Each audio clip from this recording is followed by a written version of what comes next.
मेरे बेटे की शादी मैंने मुश्किल से की। वो एक लड़की से प्यार करता था, लेकिन मैं नहीं चाहती थी कि उसकी शादी उसी से। मैंने उसे बहुत समझाया और उसकी शादी गांव की एक सीधी सादी लड़की से करवा दी। लड़की का नाम सुधा है। मुझे पता था कि वो लड़की मेरे बेटे और इस घर के लिए बहुत अच्छी है, इसीलिए मैंने उस लड़की शादी मेरे बेटे से करवा दी। सुधा हमारे घर में आई। लड़की घरेलू थी, बड़ों का सम्मान और घर का काम करती थी। अभी 10 ही शादी को हुए थे, लेकिन मुझे लगने लगा कि मैंने अपने बेटे की शादी इस लड़की से करवा कर अच्छा किया। मेरा बेटा राजीव भी खुश ही लग रहा था, लेकिन उस रात के बाद मेरी यह सोच बदल गई। एक रात करीब 2 बजे मेरे बेटे के कमरे से चीखने की आवाज़ आने लगी। यह चीखें मेरी बहू की थीं। मैंने थोड़ी देर तक सुना, फिर वो चीखना बंद हो गया। राजीव के पिता मेरे पति को यह सब सुनाई दिया था, लेकिन फिर हमने उन्हें रात में पूछना उचित नहीं समझा, इसीलिए दरवाज़ा नहीं खटखटाया। सुबह मेरी बेटी भी बोल रही थी कि मम्मी, रात को कौन चीख रहा था। मैंने उसकी बात काट दी, कहा कि कोई नहीं, शायद कोई बाहर से चीख रहा था। मेरी बहू का स्वभाव उस दिन से बदल गया। वो चुप थी सारा दिन। मैंने सोचा शायद पति पत्नी के बीच की कोई बात होगी, इसीलिए मैंने कुछ पूछना नहीं। अगली रात फिर 2 बजे वही हुआ। मेरे बेटे के कमरे से फिर चीखने और रोने की आवाज़ आने लगी। इस रात वो आवाज़ करीब 10 मिनट तक चली। मेरी बेटी उठ गई और उसने हमारे कमरे का दरवाज़ा बजाया। मैंने दरवाज़ा खोला, देखा तो वो बहुत डरी हुई थी। बोली, मम्मी यह क्या है? भाभी रोज़ रात को रोती और चीखती क्यों है? क्या होता है कमरे के अंदर? चलो अभी दरवाज़ा खुलवाते हैं। मैं दरवाजे के पास जाने लगी तो मेरे पति ने मुझे रोक लिया। कहा कि रुको, अभी बात मत करो, कल सुबह दोनों से बात करते हैं। उस रात को मेरा सोना मुश्किल हो गया था। सुबह मेरी बहू जल्दी उठकर घर के काम में लग गई। मैं सुबह अपने बेटे के कमरे में गई, उससे पूछा क्या बात है, रात को बहू रोती क्यों है? उसका चेहरा पूरा उतरा हुआ था। बोला कुछ नहीं। उसकी बातों से और आँखों से साफ दिखाई दे रहा था कि वो कुछ छिपा रहा है। उन्होंने भी उससे पूछा, लेकिन वो कुछ नहीं बोलकर घर से बाहर चला गया। मैंने मेरी बहू से पूछा, वो कुछ काम कर रही थी। उसको देखकर ही ऐसा लग रहा था कि जैसे रात में ठीक से सोई नहीं है। आंखें साफ बता रही थीं। मैंने उससे पूछा, क्या हुआ, तुम रात को रो क्यों रही थी? वो बोली, रो रही थी? कब? नहीं तो, मैं तो सो रही थी और मुझे तो कोई आवाज़ नहीं आई। आप क्या बात कर रही हैं? उस कमरे में ऐसा क्या हो रहा था? यह बात या तो मेरी बहू जानती थी या बेटा, लेकिन दोनों ही कुछ नहीं बता रहे थे। पर दोनों के चेहरे से साफ पता चल रहा था कि कुछ है जो यह दोनों छिपा रहे हैं। लेकिन क्या? अब जब भी रात आती मुझे नींद ही नहीं आती, क्योंकि आधी रात को फिर वही होता, बहू ज़ोर से चीखती और रोती। मेरे मन में कई सवाल थे, क्या होता है उस कमरे में? फिर एक रात करीब 2 बजे मेरे घर में वो हुआ जो मैंने सोचा भी नहीं था। मेरी बहू रात को कमरे से बाहर आ गई। उसके कपड़े कहीं भी जा रहे थे। उसे कुछ होश ही नहीं था। बाल खुले थे और वो घर के चौक में आकर बैठ गई। ज़ोर से चीखने और रोने लगी। हम सभी घर वाले बाहर आ गए।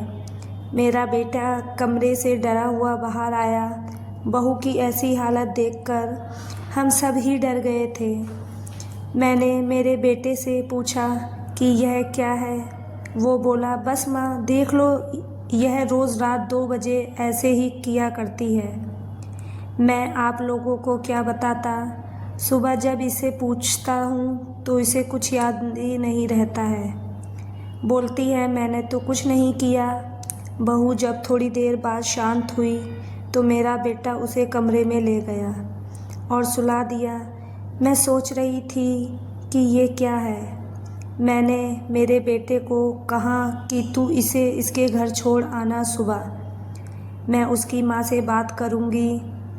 सुबह होते ही मेरा बेटा उसे कुछ बहाना करके उसके घर छोड़ आया। मैंने उसकी माँ से बात की।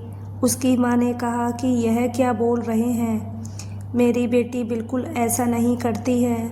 मैंने जो सोचकर राजीव की शादी उससे की थी वैसा नहीं हो सका। बहू को छोड़ो, अब 20 दिन हो गए थे। इस दौरान उसके घर से फ़ोन आता रहा लेकिन मैं टालती रही। मेरा बेटा भी कह रहा था कि वो मेरे दिन कैसे निकले हैं मैं ही जानता हूँ। मैं उसे वापस नहीं ला सकता। कहीं उसके मेरी जान ले ली तो क्या करोगी। मैंने उस पर फिर ज़्यादा दबाव नहीं डाला।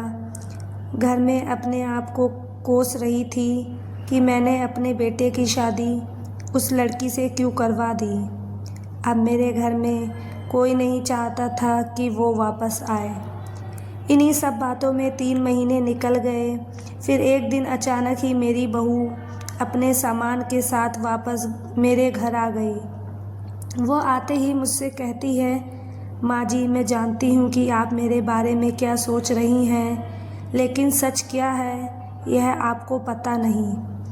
उसकी बातों से मुझे लगा कि कुछ है जो बताना चाहती है।